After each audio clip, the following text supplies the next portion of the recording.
Nous allons parler dans cette dernière vidéo sur les grands courants pédagogiques de deux courants moins connus, mais aussi très importants. La pédagogie critique, on dit aussi émancipatrice, et le courant humaniste. Parlons tout d'abord de Paulo Freire, le pédagogue de la Libération. Paulo Freire, 1921 à 1997, pédagogue brésilien mondialement reconnu, est principalement associé au courant critique ou émancipateur. Son œuvre résonne également avec des aspects du courant humaniste et du socio-constructivisme. Freire est avant tout le fondateur de la pédagogie critique ou pédagogie de la libération. Ses fondements sont les suivants. L'éducation n'est jamais neutre. Elle est soit un instrument de reproduction des oppressions, soit un moyen d'émancipation. L'apprentissage doit viser à développer la conscience critique, la conscientisation des individus. L'objectif est de permettre aux apprenants de lire le monde, analyse critique de la réalité, pour pouvoir le transformer. Le savoir n'est pas détenu par l'enseignant. Il est co-construit dans le dialogue avec les apprenants. Les principes pédagogiques de Freire incluent le refus de la pédagogie bancaire, où l'enseignant dépose le savoir dans l'esprit vide de l'élève.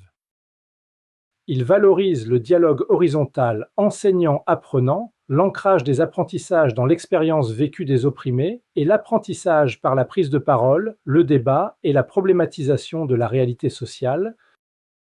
Son ouvrage fondamental est Pédagogie des opprimés, 1970. Il s'inspire de Marx, Gramsci et de la théologie de la libération en Amérique latine.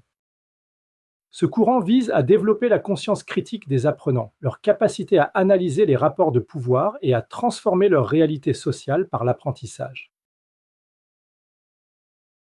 Il y a une réelle proximité avec le courant humaniste car Freire partage avec ce courant des valeurs clés. Le respect profond de la personne humaine. La croyance en la capacité de chaque individu à se développer et à apprendre. L'importance de la liberté, de la dignité, du dialogue, de la confiance et du climat de respect mutuel. Cependant, à la différence de Carl Rogers que nous verrons plus loin, Freire ne centre pas seulement son action sur le développement personnel, mais sur la transformation collective de la société. Le courant humaniste, de manière plus générale, est d'ailleurs cité parmi les références du courant humaniste. Freire a aussi une proximité avec le socioconstructivisme.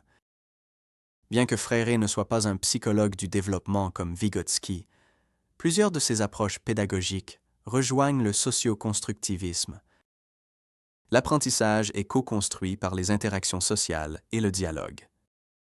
La langue et la parole sont centrales pour penser, structurer et agir sur le monde. Il insiste sur la valeur des contextes culturels dans lesquels les savoirs prennent sens. Toutefois, Freire va au-delà du socioconstructivisme en y intégrant une dimension politique explicite, visant non seulement à construire le savoir ensemble, mais aussi à s'émanciper des rapports de domination. Présentons maintenant le courant humaniste. Le courant humaniste est une approche pédagogique qui met l'accent sur le potentiel d'autodétermination de l'être humain et sa croissance personnelle. Il se distingue par sa focalisation sur la subjectivité, la conscience et le développement personnel, valorisant l'individu dans son intégralité et reconnaissant sa capacité intrinsèque à l'épanouissement. Les deux auteurs majeurs de ce courant sont Carl Rogers et Abraham Maslow. Carl Rogers, 1961. Avec sa thérapie centrée sur la personne, il met l'accent sur la congruence entre la croissance personnelle et la réalisation de son potentiel. Son approche souligne la nécessité de l'estime de soi et de l'acceptation inconditionnelle pour favoriser la croissance personnelle. Il insiste sur la concordance entre le soi réel et le soi idéal pour un bien-être psychologique optimal. En formation, cela encourage la création d'un environnement d'apprentissage empathique et accessible où les apprenants sont valorisés et stimulés. Abraham Maslow, 1954. Il a élaboré une hiérarchie des besoins, affirmant que les individus sont motivés par des besoins hiérarchisés, allant des besoins physiologiques de base aux besoins d'accomplissement personnel. Voir l'image sous cette vidéo. La réalisation de soi est le pinacle du développement humain. Maslow met en avant le potentiel d'auto-actualisation, où les individus cherchent à réaliser leur plein potentiel en poursuivant des objectifs significatifs et en développant leur créativité. Sa perspective insiste sur l'importance de l'autonomie, de l'estime de soi et de la croissance personnelle. Quels sont les principes clés du courant humaniste? L'apprenant est au centre du processus. Il est considéré comme un sujet global, incluant ses dimensions cognitives, émotionnelles et affectives. L'apprentissage repose sur la motivation intrinsèque, le choix et l'engagement personnel de l'apprenant. Le formateur est un facilitateur, un accompagnateur. Le climat pédagogique doit être sécure, bienveillant et stimulant. Les besoins fondamentaux des apprenants doivent être satisfaits pour un apprentissage plus profond et autodirigé. Quelle méthode pédagogique associée au courant humaniste? Ce courant inspire des méthodes telles que l'auto-évaluation, l'apprentissage autodirigé et expérientiel, les entretiens de progression, les environnements d'apprentissage ouverts, les groupes de parole ou d'analyse de pratique.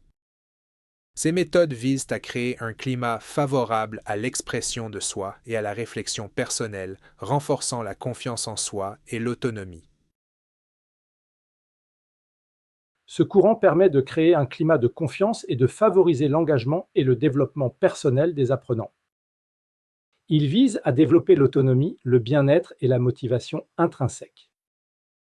En résumé, si le courant humaniste et Paulo Freire partagent une valeur centrale de respect de l'individu et de sa capacité à apprendre et à se développer, la contribution de Freire va au-delà du développement personnel en intégrant une dimension explicite de transformation sociale et d'émancipation face aux oppressions.